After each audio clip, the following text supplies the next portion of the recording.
top position in the group here, so they will end up in a better position in our bracket once we move into our playoff stage come Friday. BDS has our first and final ban, so they'll knock out the initial attacker here as well as the last defender. First choice coming up for them relatively quickly. Not expecting any huge surprises here, considering we are going to be on bank, and that may be a surprise to some, but it makes perfect sense considering the relative increase in Nox play recently there, knocking it out, especially again with the roam presence that can be noted by Nox if she's able to insert herself secretly into the building. Just a little bit too much to deal with. The follow-up from Chiefs is quite interesting though to knock out Montaigne, but to be fair, we have been seeing a lot of Montaigne play inside of Europe, so also making perfect sense here. Yeah, especially with BDS and Renshiro. I'm remembering this correctly off the top of my head here. A very, very big hallmark operator for this team. Allows you to pressure a lot of things you wouldn't necessarily be able to in the same way with any other op. So they're going to take that off the field. Malusi also gone, and Mira to wrap that up with a bow. And now we can get into the nitty-gritty. The fun stuff here starts now in round one for Bank. We're going to have the Chiefs on the offensive side. BDS starting us off on defense. If they can make a strong stand here, they could end it in the first half. Absolutely the case. I think the ban towards the Malusi is quite interesting too. Not an operator we see getting knocked out all that often. Her utility quite prolific inside of most teams' playstyle for a lot of maps as well, but for the most part her utility is just kind of manageable in most circumstances, so teams never really go for the outright ban on her. But Chiefs, seemingly a different strategy being deployed by them. This will open up some much more aggressive strategies too, as those Banshees obviously will be slowing you down, will stop things like site rushes here, so we'll have to see what they can do now with her being knocked off the board, as they're also getting the initial attacker start here, so they will immediately be of benefit to banning her out. Absolutely the case, my friend, and also past that, just with these bans coming through, I mean, the offensive side is definitely won out in this regard. The defense a little bit more neutered in a certain way, as the Chiefs will have access to every hard breach as well as Thatcher across the board, so should be fairly easy for them to get access to anything that they see fit. It just really is, what does BDS have to say about it? As for the Chiefs, they're going to be switching off of Thatcher pretty early. Now that the Malusi's been banned out, and that's probably what they're leaning towards in order to do that. The Warden, of course, more likely play around the staircase, but can also be useful in the event that we see a flash dump in order to get Chiefs into the site. And then aside from that, an expected amount of utility here, with Lems being a bit of an insurance policy there with the yokai drones too. We haven't seen the most amount of blue stairs play in recent history. It's definitely happened, but it's not as prominent as it once was. It used to be every single team playing blue stairs with a deployable shield, some ADSs, and somebody like Warden there to try and hold things down for an extended period of time and delay. But as of now, BDS doesn't seem to be the strategy for them. Instead, it might be an extended hold here. They're going to reinforce some things around open area, as to be expected. Some more panels going downstairs, but also an extended hold all the way to the top floor. Don't believe they brought any reinforcements up there, but Shaiko will at least be around the space. Don't necessarily know what he was getting done up there, because he ran up there for definitely a reason, but more than likely just going to be a little secret for us here a little while. Potentially something we could find out, but, well, either way. To see if there is one of the canisters positioned up there if he was deploying another piece of utility. Doesn't look like it, so we'll follow up on that a little bit later on. But the Chiefs will start their harassment from the north side repel, interestingly enough here. Worthy, most notably trying to get himself access over towards the CEO side to see if there's going to be any roaming presence for BDS here. Won't be necessarily the case. As you guys can see, it is all clear up on the second floor. Very minimal extensions being played out by BDS. They're focusing entirely on their basement play, choosing to do this horizontally for the most part. Yeah, I think this is really the only thing that I can see as of right now that they could have potentially had done, and that would be Shaiko just burning one of the Jackal charges, which, I mean, is fairly easy. It actually gets caught up by the Echo there for a Lems. They're going to scan again. I believe this one is actually going to be Shaiko. So both of them recognize that they are downstairs. Pretty smart to add some more feet around where they're not going to necessarily get a lot of info out of it. So, another one done there. Now, for the Chiefs, though, as they've been able to clear out this top floor, they have to transition it into this mid-take and start getting rid of some of these hatches. BDS have turtled up and do not feel like poking their head out just yet. We're going to see the cannon opener used to get access to the server hatch here, putting that additional pressure onto the members of BDS. You're already seeing Chiefs get full control of server following that up. They're just going to wrap their way in here and quickly look to take care of some of these drones. You're going to see the yokai actually nearly getting taken out by one of Flores' explosive drones. Will not end up happening, however, and he'll be forced back. Able to save that one. Another Flores drone actually getting sniped out here too as they try to push it a little bit further to deal with some of this extended presence, deployable shields deeper inside of lockers, but no dice this time. They will have to use another one here if there's any left to get it done. But oh my goodness, bouncing with the double. Nearly lines up a third headshot as well here, but Rafal is able to finally get the trade either way. Good entry to start things off from the Chiefs, but where's the rest of this follow-up going to come in from now? As BDS will be given a lot of time to re-brace themselves, even though they'll be down a player. Here's the first plant attempt as they work their way in from server. The Goyo canister blows up and prevents that. Not a whole lot of damage going on in Digital, so he is going to be able to hop back up, but look at all of this mitigation. The Toxic Babes now coming out, and they can be chained together pretty much ad infinitum at this point and leave only about a 10-second window to plant if he chains them back to back to back. And it's looking like that's going to be the case. Another one moving in. But he seems to be aware of the fact that this could be happening. Boydie, rather. He's going to try and fire in from up on top, but Chiefs have not found that window of opportunity yet. There we go, another Toxic Bay being thrown in, just wasting out the time. Chiefs, you need to force the issue through that hatch or somewhere else. You're not going to have enough time to wait out all of this utility. This is not going to work, but they're still committing to it anyway. That third Toxic Bay should be coming in just a second, and actually, no, finally out of him. He can commit himself to this plan. I miscounted as we see Ethan going in for the got count, it! but no! It is not going to be enough as the timer runs out and our planter goes down. BDS managed to take control of round number 1 in a very close affair. Oh no. The top player, Johnny, was holding the other end. He was holding the door instead of the rotation hole, and the smoke gets to sneak through onto the office table.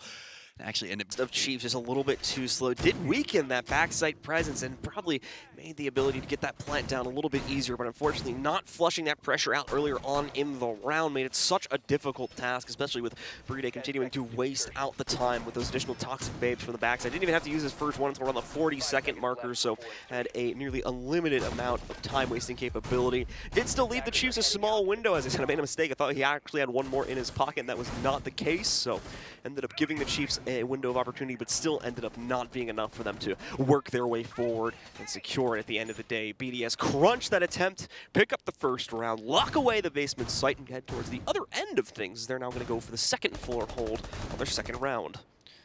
very strong hold there from BDS off the back of all of that utility usage, and now Chiefs already down around, but they do not want to let this slip away from them because, as discussed prior, this offensive side is currently a lot stronger than the defense, just given the bans. Yes, they did remove the Monty. Yes, indeed, they did remove the Nook, but there's so many other things that they can use to try and manipulate this map, especially in the hard breach department like we were talking about previously. Now for Bouncing, though, back into action here. This time around, though, he'll be on the Osa, no Jackal, switching things up on that end. Ethan will have the Flores here as well, so should be fairly straightforward affair when it comes to starting to get some pressure around the area. Those Osa shields are going to be amazing for trying to get some new angles. Ethan will actually force Shaiko to move out and closer towards square for the time being, but only gets tagged up from the stock window as of right now. Chiefs not trying to move too far forward, but now the pre-fire starting to tag up Shaiko,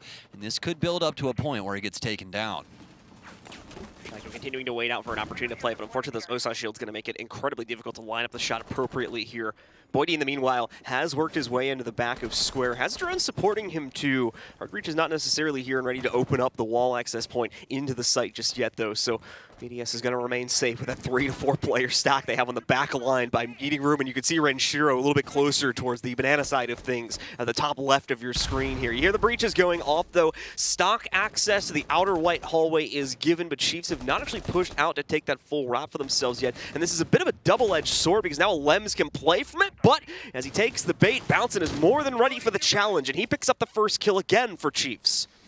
Well, we saw it built down last time, though. Chiefs unable to secure the round off the back of that opening kill, so hopefully no longer going to be sitting in that category. Shaiko will be holding things down inside of Janitors for the time being.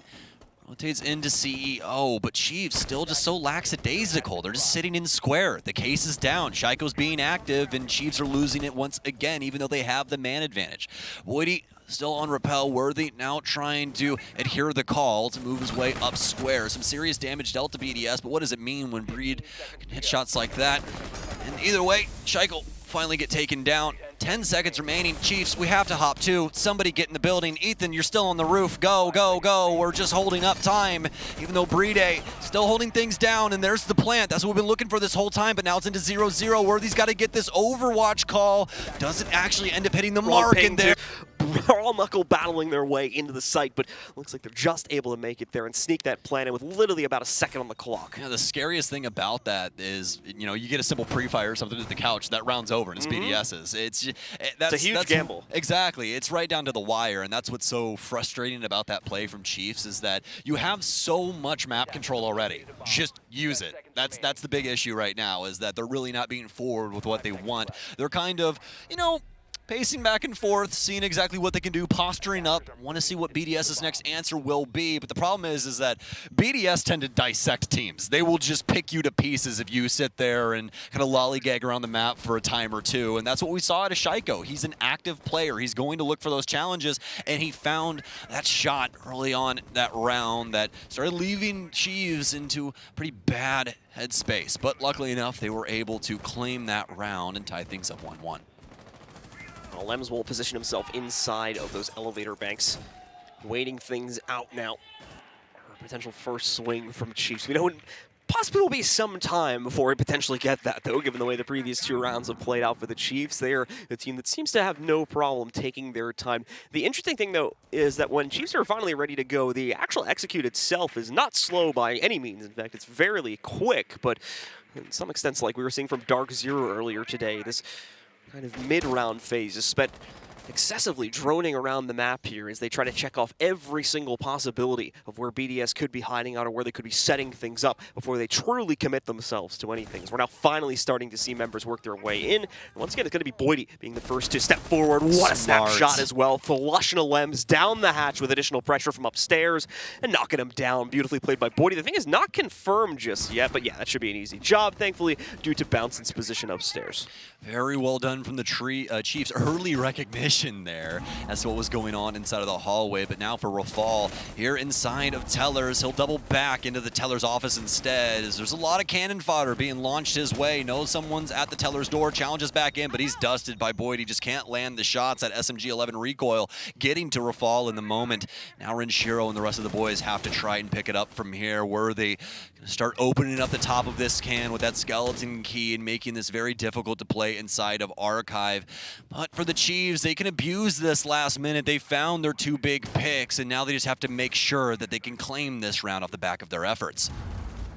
2 members of BDS down and a shell of the former site defense remaining here between Renshiro, Playday, as well as Shaiko, having to spread themselves out quite heftily too. The open area player is going to be a little bit better off over towards break room side just because of the fact that they're able to trade off of each other, but for Renshiro, things are going to look a little bit bleak here depending on when he's engaged upon, as we are, again, coming down to the wire here with just 30 seconds remaining. Chiefs are really going to push the envelope towards the bitter end when they can realistically do this, and this is the problem. It's giving BDS a lot of time to analyze the situation themselves, but at the moment, Bouncing again, finding these excellent entries, 2 in a row to work towards here, as left Renshiro just on his own, and Boydie completing his push. Do you remember he took up this position earlier in the round and took out the player from Elevator? Now, he's finally given the go-ahead to move further forward and shut down the last member of BDS. And past that, he also got the pickup on Rafal inside of Teller's office as well, so it was a 3K for him. Towards his teammates when you see guys like Bouncing suddenly rushing in to get those opening entries.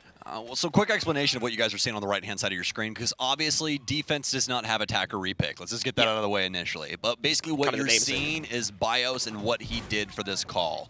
All of those operators were previously locked in that are to the right-hand side of the arrow, and to the left-hand side is what they're playing now, but that's all done inside of the pick phase, not the prep phase, okay? So nobody can change once we actually get in and start setting up reinforcements and everything. You cannot change your operator on the defensive side, but it will show you what they were thinking initially. And looks like here they went for maximum delay. They're going to keep the Goyo. Shaiko was going to be on that initially. He switched over to the Legion, brought the Electro Claws to try and hold things down for a little while longer, which should honestly bode pretty well for them. No Thatcher here for Chiefs. It's going to be a downstairs defense, and they brought the Maverick, so that means that Ethan's going to have to torch open all of these hatches. Things continuing to look promising for the Chiefs, but they are certainly going to have their work cut out for them inside of this round specifically. As you said, a massive time-wasting composition being brought to bear now by BDS, even for just the electric claws and whatnot. Every operator, for the most part, except for Rafal, is pretty much meant to waste time here. Even these simple things like the Legion goo mines. Even kind of Rafal, too, because it's Nitro Cell, and also if you throw a smoke, you can't compete with him. So it just makes things really, really difficult for Chiefs at the current moment. The good news is that since Olims only has 2 Electro Claws in Kaid's kit, he's only allowed to get 2 hatches. So one of the hatches should be relatively free if they do want to try and go that avenue, but we'll just have to see. The only unfortunate part of this situation for the Chiefs is they failed to catch on to this, most notably the Kaid play, because we do actually have Thatcher available for play. So they would have had a very easy counter available for that if they wanted to go down there. Some teams choose not to do that, despite the fact that Kaid is available for play, though. So, as we're going to see, Worthy... He's ready for war. Waltzing right up. He's going to see if anyone potentially is peeking against him. He gets security control for free. He's actually a little bit surprised, as you guys can tell, that he's actually gotten that far. So he will stop at the doorway, just, you know, obviously making sure he doesn't push this a little bit too far and give away a free kill early on, should he not be able to win out any potential 1v1s that he runs into. I think Ethan potentially putting a hole inside of the other hatch so they can just nade it and blow it up instead, which should make it relatively easy. Either that, or I do believe if I did hear that Selma charge go off, that might have been some of the smartest utility use combo I've ever seen in my life. Hold on. I want to make sure that I'm right about this before I say anything stupid. 1 second.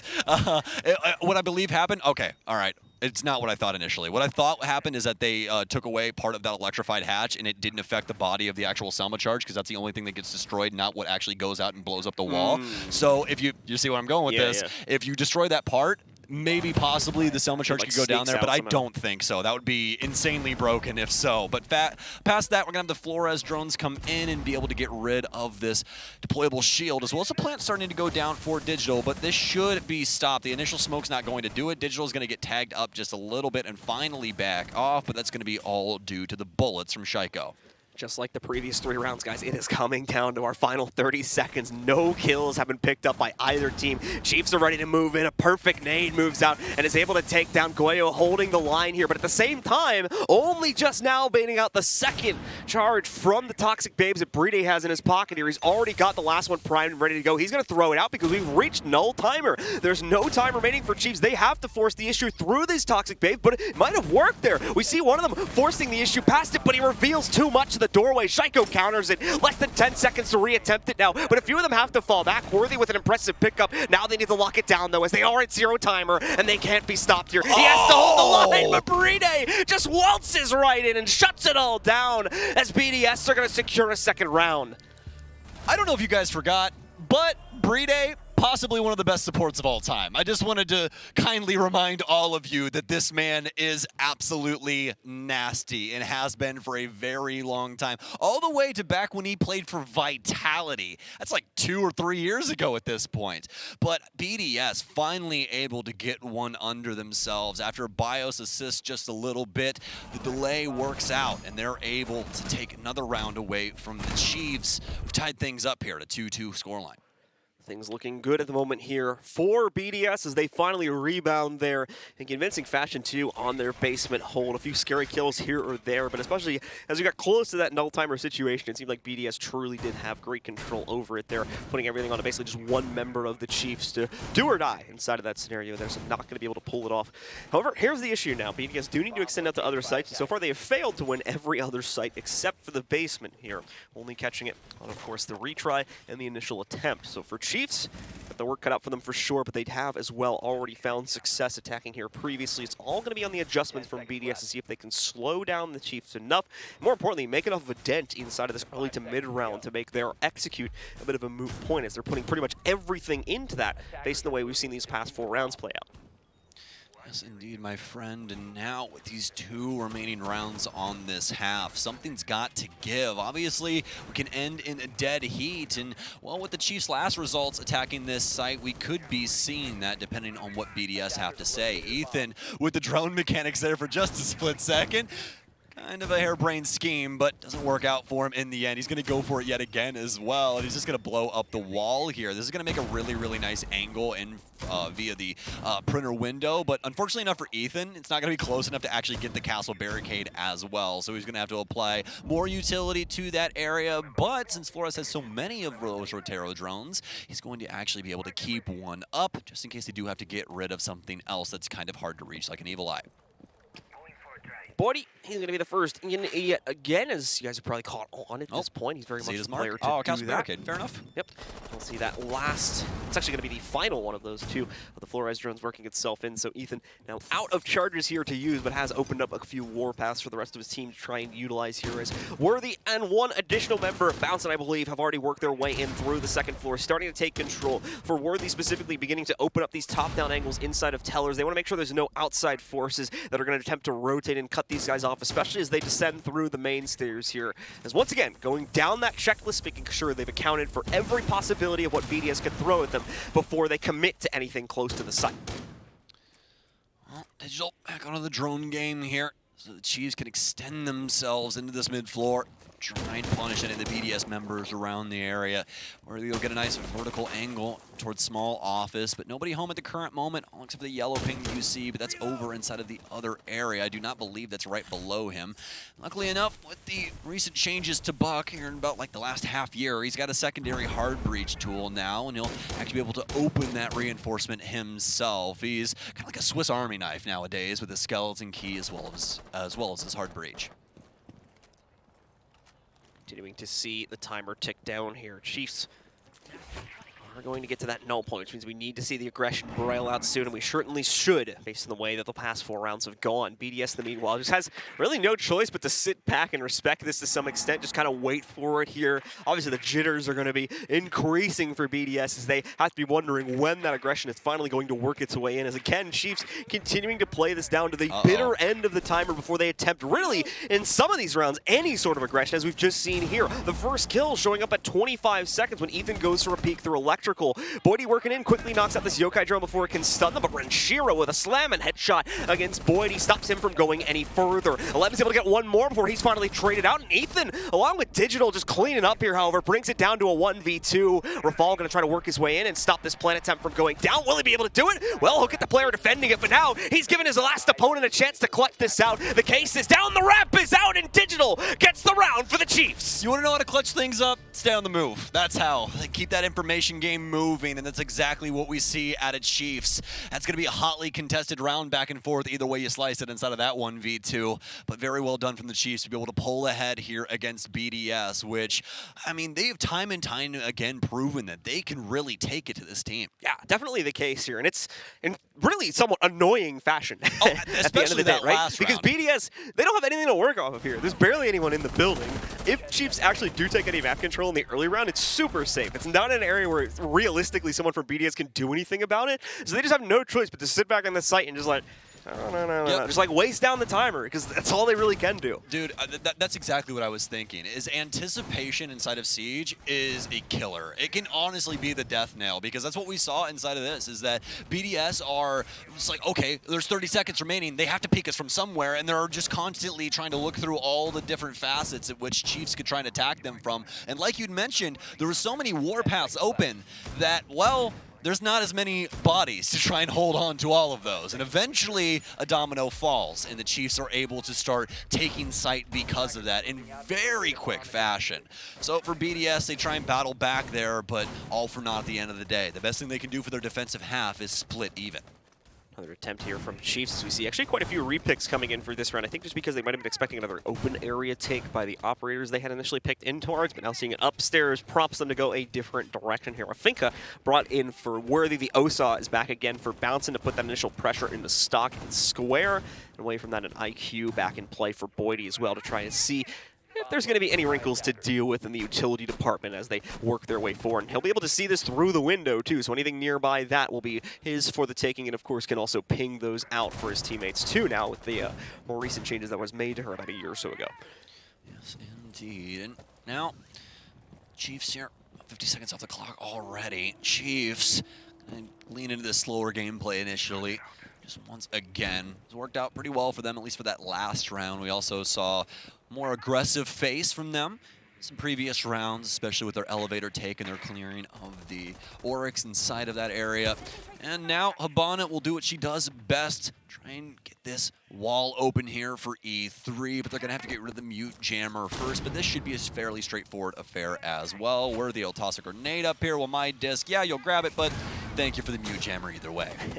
That'll go down, and the X-Kai Ursula will be immediately activated here, putting her fall onto a bit of an island as he no longer has safe harbor to rotate out towards the site from. He could make the choice to fall back, but problem, first of all, is the hatch isn't even open, so we will need to find a way to get that done before he falls back. And he would literally have to have a limbs run over and shoot this for him right now. So there's pretty much he is not leaving this spot as a result of not opening that hatch. Well, kind of unfortunate circumstances for him at the current moment, especially with the wall being broken there. The good news is he's got 2 ADSs at least sitting there. I can see the 2 lights. In fact, it might be 3, but no, it's looking like 2 he's got for himself. So he can at least eat up that first one there. That one's on the cooldown. He's got the second one as an insurance policy, and by the time that one's used, we will probably see him refresh the first one's timer as well. The thing is, I don't know if Chiefs realize that the hatch isn't open. They could necessarily blow him up from underneath if they really wanted to. If you bounce it against the back wall of the elevator, I can almost guarantee you the shrapnel could get him. And I think Worthy? Oh, Worthy, we're on the same page here, my friend. Please, please. Oh, it's so little damage. I'm actually so very surprised about that angle, but I guess, you know, beggars can't be choosers. Right about something, but wrong about the damage there. Bouncing will be able to at least get one, but I don't know if they're aware of the elevator player. No, we still have somebody around this space. Renshiro and Shaiko have both been down, but Rafal, he's being bared down upon. That's the issue that we're having. Lem's able to take down one. Chiefs, this timer starting to run away from them again. Only 8 seconds remaining as Ethan tries to bounce back towards Janitor. Bread will pick up another one. Breeday actually with 2. Breeday with 3. Apologies about that though, folks. Haven't got to cast BDS here in a little while, but can't apologize about the talent there. Incredible stuff from Breeday as BDS will pull a rabbit out of a hat and take it to the Chiefs there for round 6. It's a 3-3 scoreline. Mainly off the resilience of Rafal, just a rock inside of the elevator, refusing to move. Didn't really have to do much, to be honest with you, either. Just the presence there was enough to really scare Chiefs. Keep constant overwatch over that as you had 2, if not more, players keeping their eyes on it for both the banana as well as the further Whitehall angle that would lead over towards Square to make sure that he didn't try to hop out and do anything. I don't even think he ever really did try to actually hop out and do anything either. I think he just sat in the corner and waited for someone to peek him, and it never truly happened, but just the possibility of it was enough to scare off the Chiefs and leave them with really not enough player power to push into the site setup. Yeah, absolutely. I mean, Chiefs, I think they had a lot going for them. You know, at least initially, they had a pretty good read of the situation, especially positional-wise, as we saw 2 BDS members get taken out pretty handedly, as well as a recognition of the elevator player. But then past that, it comes back down to the timer. They're just simply sitting around too long and hoping that BDS are going to continue to overextend. You've already killed 2 people. Just do more stuff. You have the map control. There's so many different facets that you can possibly abuse up against BDS when they're down 2 members like that. And Chiefs just seem like they are really, really good at getting this initial footing, but they just don't know what to do with it sometimes. So with a dead heat tie at halftime here, both teams with 3 rounds. It's up to the Chiefs to change their own fate on their own defensive side, and for BDS to breach through it. BDS will be a little bit cautious about the way they approach this, though. We've got some tricks up to the Chiefs' sleeve, most notably in the fact that these EDDs that'll be coming out from Bouncing here, trying to capitalize on some of the more chaotic scenarios that tend to happen towards the end of the round. And for Worthy, he'll need to capitalize on escape pretty soon here. You saw that Tracer race by his head a few seconds ago, nearly leading to his elimination, and now that he spotted out the drone over by Beepers, he'll make the very smart decision to back away from open areas. It's a little bit too obvious what his intentions are at this point. Absolutely. And now for Bouncing, I'll be holding things down on white stairs, and it's a little bit easier for him. We'll destroy the little hand railing and make it to where he can actually fall back down a lot easier. BDS are going to stick to the outside of the building. As of right now, just want to make sure that he are able to measure twice and cut once in this situation. And Shiro be able to start working the top of Square. Not all that much action, though, for the Chiefs. No real extended hold any longer as Bouncing has fallen off that stairwell that he was on previously and has given control over to BDS. Bouncing will now take up this position and just going to rotate away. One of their operators here, Ethan, I believe, is the one, so that he can get himself into safer harbors closer to loggers, and will not have to worry about distractions should he be able to bring out the yokai drone here. And unfortunate timing for Alems. I think he actually might have had an opportunity to kill a player in lockers. Oh, he's going to get it again, too. The peek is there from Digital, but he'll learn his lesson quite quickly now that they know that Alems is holding the top end of this one. This is interesting, too. Rafal going to go for the opening of the back vault hatch over here in the main lobby for the first floor. So potential for him to insert himself there. Obviously, the defenders on the Chiefs will hear that very loud hatch opening, but still, how will they play around it? Are they going to use it, or is it just a farce to potentially throw the Chiefs off and get another player to commit there? This is another issue they have yet to deal with as well. Worthy still in the back of server, shutting down a wild attempt from Alems to just rush down blue stairs. Yeah, trying to dislodge the server player. Doesn't work out, though. Shaiko, though, might have a read of his own. This is looking very similar to the play that we saw from Bounce, and he's going to be able to down the player inside a garage. Shots start getting fired back and forth, but it's Ethan to take him out to the soft wall for the garage. And now, grenades out for Rafal. Trying to deal with the vault player. It's going to deal some serious damage to Boydie, but nothing that's actually going to end up downing him. A makeshift 3 versus 3 right now as Bouncin had been previously downed inside of the parking garage. Playday tries to go for the plant. Rafal with the nade to clean up Boydie, though, and he'll try and cancel this out. Renshiro will find yet another one onto Digital, and it's all came down to just Ethan inside of Gold Vault. He does have some yokais possibly still in play unless they've been found by BDS, but that doesn't matter when Renshiro can find him instead. BDS are able to get it done. BDS secure another round for themselves, and more importantly, they re-secure their advantage inside of this matchup here, up 4-3. Took them that last minute or so to really figure out the way the Chiefs were lining up their own play, and it looked like it was going to be a little bit bleak after we saw their first player rush down the blue stairs and unfortunately fall down outright. But as we saw in yesterday's matchup for the Chiefs, the opening kill going into their favor doesn't necessarily translate to a round victory, unlike what we were seeing from teams like DarkZero earlier today. It's only the beginning, it seems, of the fight, as Chiefs have trouble holding on to that advantage even after they pick up the kill. Great early game, great mid game, late game falls off a cliff. A little bit of work to do there. Well, you know, I would say the other ones, they were a lot more active inside of their mid game, and that's really where we got to see a lot of that action. We had that one round that was super, super close, but I mean, even then, you still got to chalk that. Yes, indeed, and everybody's got audio, I do believe. Yay! Hopefully, I didn't just Caster's curse that because I'll be really sad. You're gonna see a rehost in like 3 seconds. Yeah, right. It's always my fault too. It's like I was saying earlier, I always pick the worst times. Executive CEO is going to be the defensive site for Chiefs, and we're going to have the Bandit come along for the ride here to try and hold down the wall, but you can see the plan is for, well, the site to more than likely get exploded, because Ethan is going to be bringing the Warden. He wants to be very, very ready for anything that comes their way, and with a site like this, well, it's better to be safe than sorry, especially with the way that the north windows plan towards the site. There's so many angles to deal with and everything else in between, and with Rafal on Twitch and Playday on Thermite, we have quite a few smokes in play as well in order for the Warden to abuse. So 2 of those panels on Banana are going to get castle walled out. We will more than likely see another one used to block out one of the doorways. Potentially the final one being used to block out the window too. It's really up to Digital in the way he wants to play it here. A few choices to be made. Obviously, we've seen teams really drift pretty heavily into these repels as well. That's why you see at least one of the panels being positioned over here on the longer windows, 2 inside of the site connector, just to make sure that no one can abuse them too heavily from the repel. It gives a little bit of a safety box in the back left corner of the B site. For BDS, though, they are spawned out and working their way towards the building now. No huge surprises in their operator department here. We've got the buck in play too. It should be interesting to see how that plays out, if they're able to potentially work anything from down below and open up opportunities there. But more than likely, will be the usual focus on square take and, of course, the repels to work their way in and harass the members of Chiefs deeper out of the site to open up a plant opportunity. Yes, indeed. And for the Chiefs, that's their game plan as well. Try and defend the side that Square will be here. Over towards the east, Bouncing's going to have a nice angle here with the deployable shield that we've started to see used more and more inside of this stock area.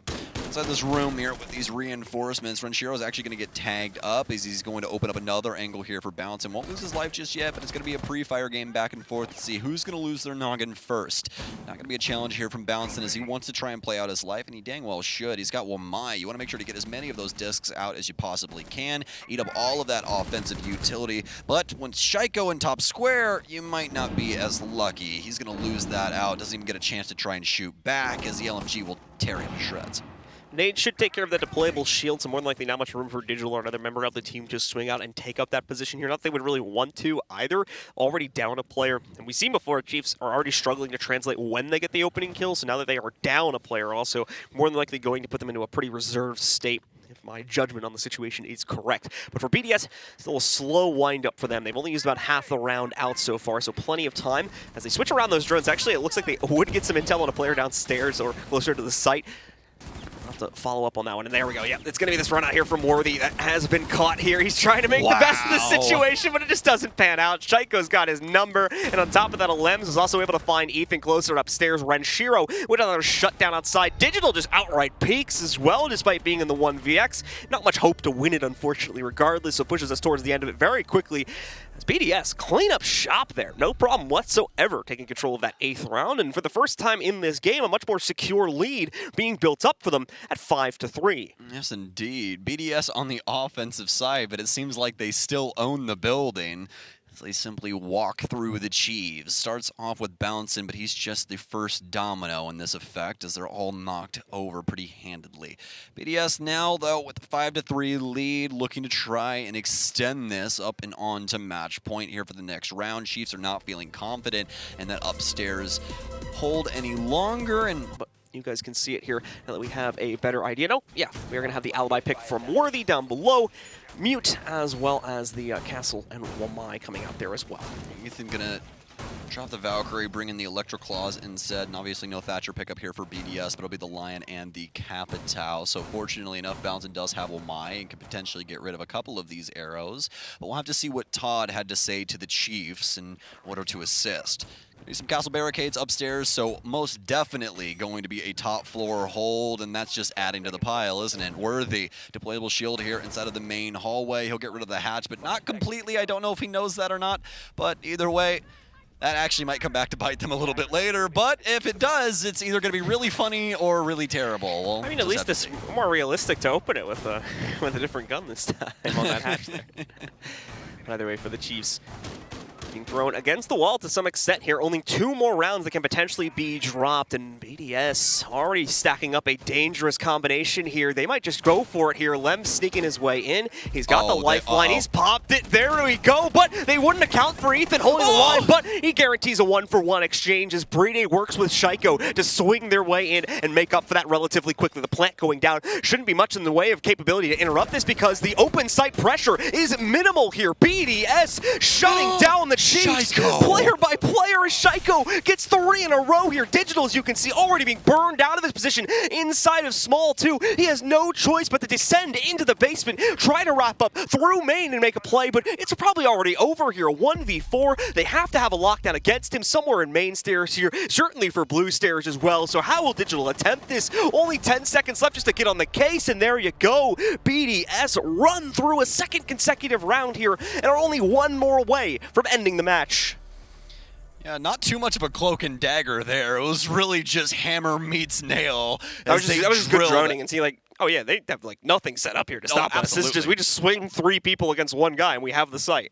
Well, you know, it's really nice nowadays that you don't have to use somebody like Sledge where you have to use the big hammer to break the castle barricade down, everybody rush in. The Gun 6 is just a little bit quicker in a certain way, just because you can get your other gun out pretty dang fast. That's exactly what we see. The Gun 6 pops the door and they're immediately ready for these gunfights. Unfortunately, the Zofia goes down a little bit early, but that's really all you can say about BDS's matchup there. Just weren't able to win the initial one-on-one, but don't worry, there was 2 other BDS members behind that guy, so pretty straightforward affair, either way you slice it. So Chiefs now down 3 rounds, and the big issue now, John, is that they were capable of picking up not only 3 rounds, but able to close this out up against BDS magically. They could only get 2 points.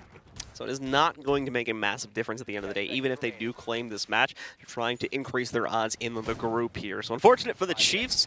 The other problem, too, is just coming off of that pause, 1 round to go. That was supposed to be the change-up for them. That was supposed to be where things finally turned around into their own favor, but obviously this was not the case. And what do they do now? As it's flatlined entirely, they have gone back to the same site, so we are going to be seeing a very similar attempt. The operator lineup is fairly similar as well, with the main change-up being Ethan going over towards the Valkyrie this time to try and give them a little bit more intel. BDS will not execute in the same fashion. That's really only going to work once, as Chiefs would have been expecting that this time. Despite that, though, you can see that Ethan, again, is really the only one near the site. There's a couple of rotates, but they would take a few seconds to get into position, as once more open area is, no pun intended, a bit open for the taking. Those rotates over towards tellers, though, will need to be dealt with, and that might be the priority here for BDS as they go for a top clear, too. I think the most surprising thing for me at the current moment is the selection of castle barricades and where they're going.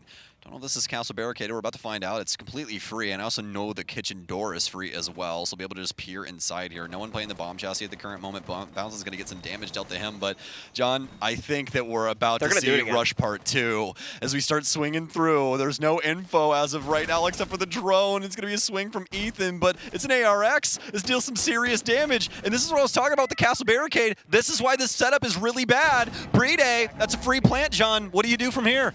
And they're locked out is the problem, too. Unless they move up and try to take down the castle barricades, which at that point, BDS could shoot their feet while they're in the middle of that. They're not going to be able to get themselves back in. They try to make like a whack-a-mole setup to work with here. Worthy, at least, is going to be able to pop out of one of those holes and take down Shaiko here. But where do they go from here? How do they actually get back into the site? That's the problem. Alems, though, getting overwhelmed, but he makes a move, gets himself deeper into the office to be able to take down Body and keep this fight winnable here for BDS. It looks like Chiefs are battling back into it, though. BDS did not secure proper post-plant positioning, and now they're paying the price for it. 2 more quick kills for the Chiefs, and they get it done on a beautiful retake here. A little bit close to the timer. They only had about 2 extra seconds left, but they do manage to get the job done, and that'll keep them in the fight for at least 1 more round. 2 to go, though, and they need to do them consecutively. Yeah, a little bit of a misposition there from BDS at the very tail end of that post plant, but kind of an unfortunate circumstance for them at the top of square as well. Since they ended up going for things so quickly, they didn't exactly know where all the Chiefs members were, so one of them is able to slip through the cracks and get in behind Shaiko, who really could have been the man to end the entire round there if he ends up winning that engagement. He's got a power position for square, the bomb's now planted for him. I mean, there's just so many ways that he can possibly break that down for BDS to have yet another round win, but fortunately enough for the Chiefs, that does not happen, and they're able to stave off the end of this game thus far. Only 2 more rounds to try and guarantee overtime, and, well, they've shut me up, at least here for the time being. Like I said before, though, 2 more additional rounds need to be picked up, and they will gamble on a basement hole to try and get this done too. BDS will bring, of course, the appropriate utility to deal with this, but as well, we have the OSOP pick still in play from Rafal. I'm curious to see if that's going to stick around now that we know that this is going to be a confirmed basement play. We can see this castle barricade is going to be blocking off some things, allow for some greater roaming capability to come out from Chiefs. They are not going to be sticking around in the basement based on the way that they're setting themselves up right now. They want to fight in the early round. They want to take the challenge directly to BDS, prevent them from just clean sweeping and picking up a 7-4 scoreline here. So let's see if that is going to be the winning strategy. They'll need to open up routes to retreat back through the hatches as well. This is going to get pretty scary for Chiefs, depending on how BDS want to use this operator lineup here. Not only do we have the Dokkaebi in for Alems, but also we have Renshiro on the sledge, which could signify coming top floor here, clearing things out and trying to use that sledgehammer to break up a lot of this verticality, which is going to make it to where Archives and a lot of that area downstairs in Tellers is really difficult to play, and that's where Chiefs' setup is initially at. Kind of worthy inside of the area, but luckily enough, they also have Ethan holding things down inside of open areas, so they'll be able to maintain hatch control at least as of right now, unless BDS can take control of that later on. 30 seconds have already gone away from the round, and BDS is getting prepared to... No, they're not going to do this again, are they? Absolutely, they're going to do this again. They're just going to ignore the upstairs hole and go directly into the site. It looks like 3 players will take server control. Digital is the only one down here right now able to stop it.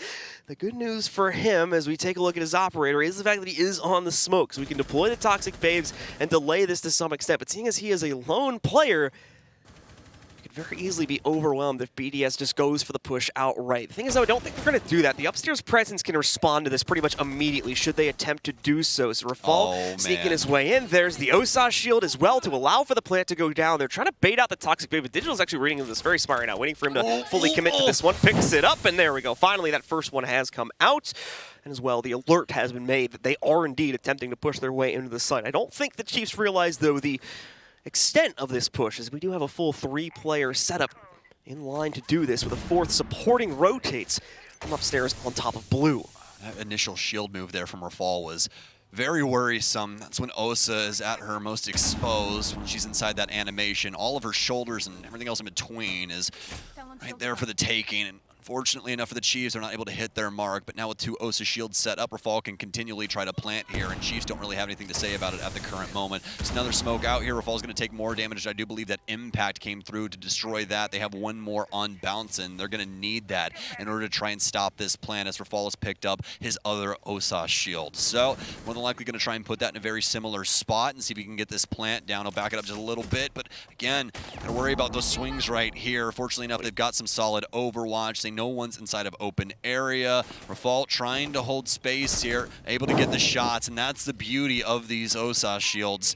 Case starting to go down. No more smokes in the pocket of Digital. They have to do something. They got rid of the impact, but a Nitro Cell will do too. 20 seconds remain, and now BDS, they've been equalized with. It's a 4 versus 4. Chiefs fighting this to the very bitter end of it. BDS suddenly having a correct course here, but they have no angles to work with. Just going to force their way in through security. One player down, but at the same time, the trades are coming back in through the Chiefs. One of the members of BDS sits down on the ground, but they're going to be able to revive them with the Adrenal Surges. It's into a 3v3. They're forcing the plant. We have Ranshiro right up against the fence here too, trying to allow the plant to go down, and it succeeds. A 2v2 lined up, but potentially a 2v1 as Digital, his only other teammate, Worthy, is sitting on the ground in the back of gold bars here. He'll go for the revive, but this is going to give BDS so much time to set up post plants. One of them already rotating up towards blue here to try and establish that, but no, Lems will stop short just at the doorway here. They're going to wait it out. They don't need to go for top-down control. They're just going to play this out from here, and we can see how low these players are. This is going to be such a tough clutch attempt. Lems, of course, a little bit low himself, so maybe a possibility to sneak off a kill there, but Worthy will begin to push himself out, takes care of that drone, removes some of the intel, but it won't matter. First attempt to get over top of the case is immediately smited by Shaiko, leaving just Digital alone here with about 20 HP to play out the clutch, and it won't happen. BDS take it